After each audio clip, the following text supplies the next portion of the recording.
At dusk on October 24, 1944, Admiral William F. Halsey leaves Task Force 34 at San Bernardino Strait, and Japan's plan to smash Leyte begins to fail before dawn. 4 days earlier, on October 20th, U.S. Sixth Army had landed on Leyte under General Douglas MacArthur, opening the campaign to retake the Philippines. From October 23 to October 26, the Battle of Leyte Gulf became the decisive clash of Shogo I, as Tokyo gambled everything on one coordinated naval blow. The pressure on American command was not just tactical but structural. Halsey's Third Fleet answered to Admiral Chester Nimitz, while Admiral Thomas Kinkaid's Seventh Fleet supported MacArthur under a different chain of command. That split had always invited confusion in a fast-moving fight. In this alternate timeline exploration, we examine what could have happened and why the real history unfolded differently. And one decision in those evening hours, barely a few lines in an operations log, will echo far beyond Leyte into the first borders of the Cold War. The road to this moment was already paved with real blood. On October 23, U.S. submarines USS Data and USS Dace struck Vice Admiral Takeo Kurita's center force, sinking Atago and Maya and shaking the Japanese advance before it reached the decisive waters. On October 24 in the Sibuyan Sea, repeated U.S. carrier strikes sank battleship Musashi, but Kurita kept moving, damaged and dangerous. Historically, that force would reach waters off Samar on October 25 and fall on the light escort ships of Taffy 3. Here, it never gets that clean opening. While Rear Admiral Jesse Oldendorf still destroys Japan's southern force at Surigao Strait during the night of October 24 to 25, Task Force 34 waits at San Bernardino in full expectation of Kurita's emergence. When Japanese heavy units push through in darkness and early morning haze, they meet radar-directed fire, torpedo attacks, and carrier-supported strikes in a confined approach. Kurita is not annihilated in one cinematic volley, but his formation is broken before it can descend on the vulnerable escort carriers off Samar. Once the Twin Straits turn lethal, Shogo stops being an offensive plan and becomes a retreat under punishment. Japanese ships that survive contact at San Bernardino scatter east and north in damaged groups, and scattered groups are easy to track.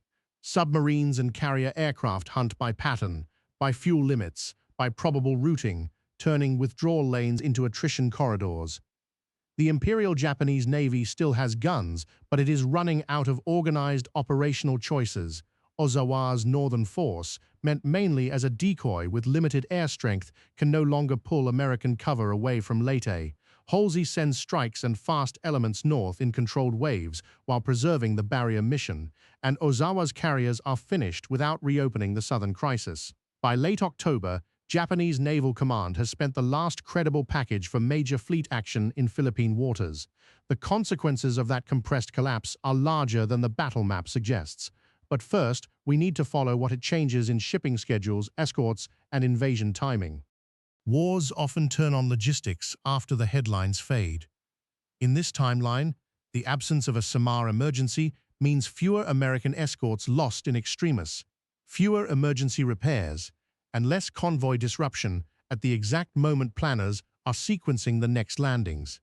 That does not erase weather, distance, mines, or kamikaze risk, but it reduces the number of crisis reallocations that normally slow an amphibious campaign. MacArthur's headquarters and 7th Fleet staff exploit that margin quickly. Convoy protection tightens, ammunition flow stabilizes, and amphibious lift is reassigned earlier to support operations beyond Leyte. The campaign for the Philippines still demands hard fighting ashore, yet the naval calendar compresses enough to bring key moves on Luzon forward by weeks rather than months. That shift is strategic, not just administrative.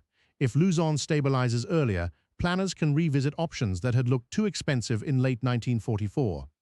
The old debate over Formosa, once sidelined, reopens under new arithmetic and new urgency. Before Leyte, U.S. planners had argued over priorities: bypass Formosa and drive toward the Ryukyus, or strike Formosa to pressure the China coast and sever Japanese lines more directly. In real history, risk and resource limits pushed Formosa aside. In this alternate track, A faster Philippine sequence changes those limits enough to make a different decision credible in Washington and Pearl Harbor.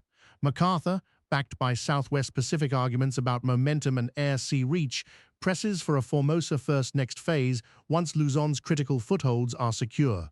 Naval planners who had feared overextension now have more escort flexibility and fewer emergency commitments left over from Leyte Gulf. The Joint Chiefs still argue because every mile north strains supply chains and every choice delays something else. But the compromise that emerges reduces Okinawa from main objective to secondary contingency and authorizes preparatory operations tied to Formosa and the approaches to the East China Sea. It is a strategic pivot born less from boldness than from a narrow window that opened when San Bernardino did not. By early 1945, that pivot becomes visible on the water. American carrier groups and submarines intensify pressure around the Formosa approaches, while amphibious planners secure stepping points and anchorages that tighten control of sea lanes between the South China Sea and the East China Sea. The purpose is cumulative pressure, isolate Japanese garrisons, constrict shipping, and create a platform for sustained air-sea operations near the China coast. At the same time, diplomacy is setting another clock. At Yalta in February 1945, the Allies agree that the Soviet Union will enter the war against Japan 3 months after Germany's defeat.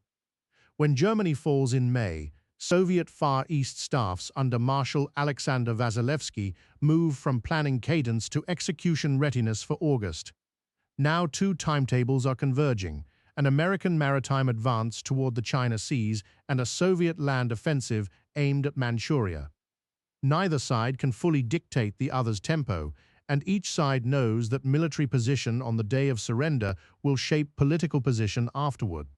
Summer 1945 closes in with pressure from every axis. Japan faces a naval blockade, relentless bombing, and shrinking capacity to move fuel or reinforce distant fronts. Then come Hiroshima on August 6 and Nagasaki on August 9, followed by the Soviet declaration of war on August 8 and invasion of Manchuria on August 9. The imperial system absorbs strategic shock from sea, air, and land at once, and surrender follows in August, formalized on September 2, 1945. But surrender is not the end of struggle, it is the start of boundary making. With stronger U.S. naval presence near Korea and the Yellow Sea than in the historical timeline, American occupation moves into southern Korean ports earlier and with less ambiguity. Soviet advances in the north remain decisive, yet opportunities to extend influence farther south narrow under the combined weight of timing, logistics, and Allied bargaining. And then comes the quiet phase that decides decades: maps, rail hubs, port authorities, and which Chinese factions can be supplied, by whom, and how fast. By the end of 1946, East Asia in this timeline is not transformed into simplicity. It is locked sooner into harder lines. A tighter U.S. arc from Japan to Formosa to parts of Korea alters naval access, intelligence reach, and the geometry of deterrence before the Cold War is formally named as such. National government forces under Chiang Kai-shek gain stronger maritime resupply routes and somewhat better positional depth in coastal and river-linked zones.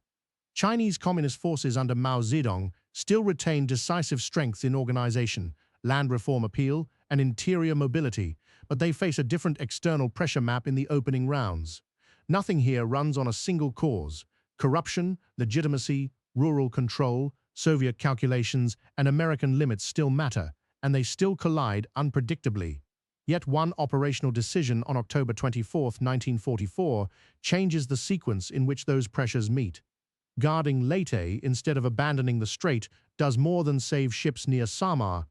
It compresses a campaign, shifts a strategic debate, and hardens frontier lines earlier.